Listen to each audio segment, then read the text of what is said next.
Assalamualaikum warahmatullahi wabarakatuh. Perkenalkan, nama saya Nurholi. Saya mahasiswa dari 3 Keperawatan Universitas Sultan Ageng Tirtayasa.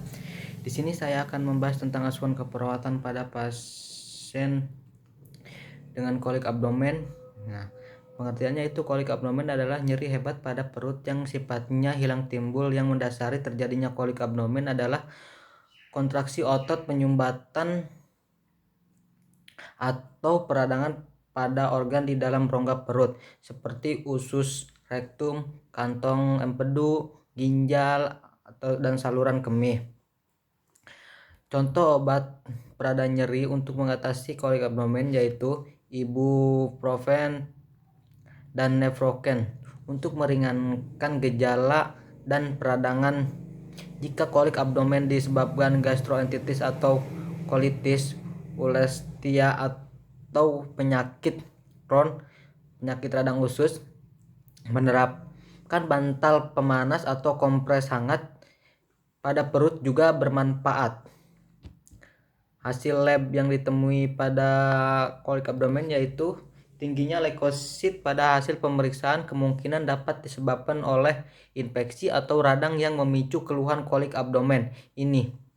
Dengan demikian perlu diketahui penyebab kolik secara pasti dengan pemeriksaan oleh dokter yang sudah dilakukan dan melakukan kunjungan ulang bila keluhan ini masih mengganggu. Pemeriksaan penunjang mungkin direncanakan kembali untuk dilakukan seperti pemeriksaan darah dan pemeriksaan USG. Pengkajian ABCD yaitu yang pertama itu airway. Airway yaitu airway bersihan jalan napas. Ada atau tidaknya sumbatan, distrasi pernapasan, breathing, frekuensi pernapasan, pergerakan dinding dada, suara napas abnormal, pola napas. Selanjutnya itu circulation, denyut nadi, tekanan darah, warna kulit, tanda perdarahan eksternal dan internal. Disability yaitu GCS, kaji GCS, tingkat kesehatan, gerakan ekstremitas, ukur dan respon pupil. Yang selanjutnya itu explore, tanda-tanda trauma, edema, nyeri. Nah, masalah keperawatannya selanjutnya itu masalah perawatan yang biasa muncul yaitu kekurangan volume cairan, nyeri, ketidakefektifan pola napas, ansietas, sama resiko infeksi.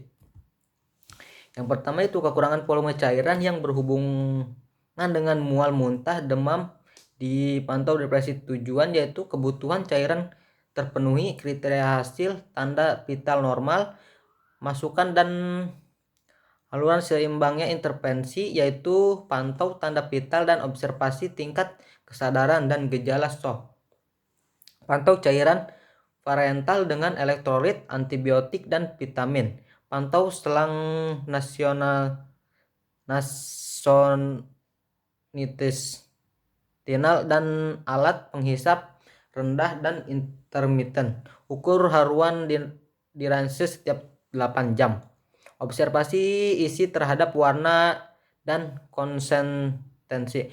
Posisikan pasien pada miring kanan, kemudian miring kiri untuk memudahkan masuk ke dalam usus. Jangan memplester selang ke hidung sampai selang pada posisi yang benar. Pantau selang terhadap masukan cairan setiap jam. Kateter urethral inreading dapat dipasang. Laporkan haluan kurang dari 50 ml per jam. Ukur lingkar abdomen setiap 4 jam. Pantau elektrolit, HB dan hematokrit.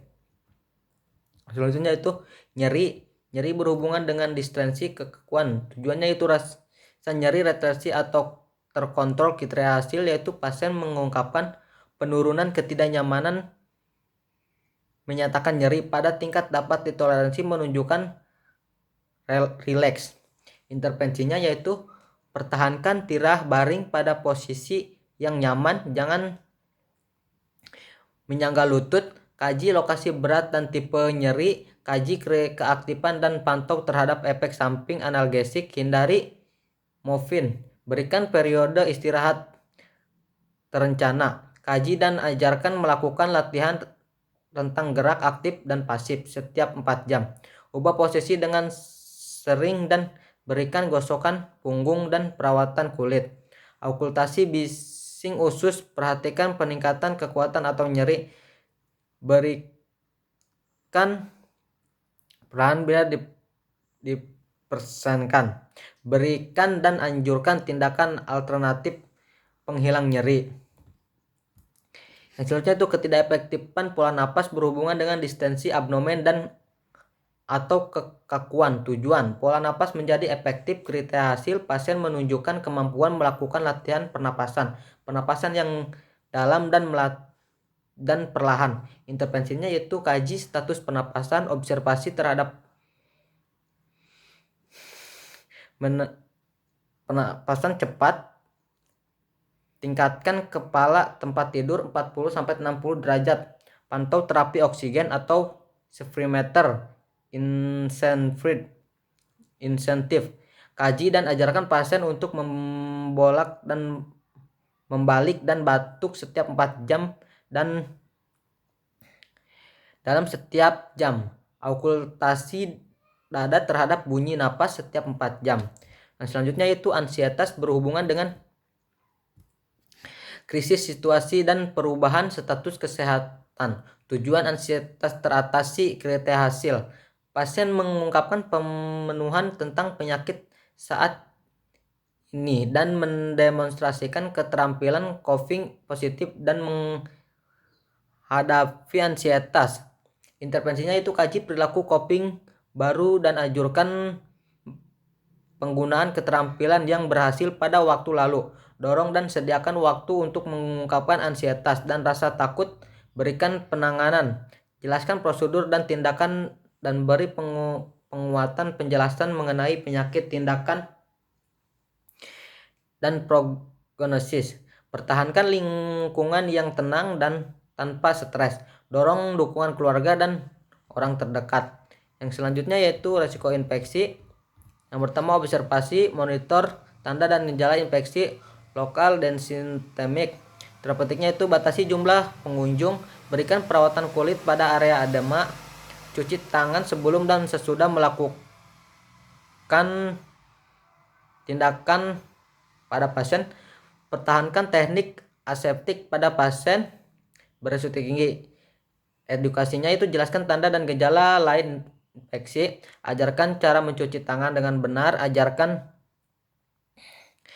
etika batuk, ajarkan cara memeriksa kondisi luka atau observasi, anjurkan meningkatkan asupan nutrisi, anjurkan meningkatkan asupan cairan. Selanjutnya itu kolaborasi, pemberian imunisasi jika perlu. Mungkin itu saja yang bisa saya sampaikan, kurang lebihnya mohon maaf. Assalamualaikum warahmatullahi wabarakatuh.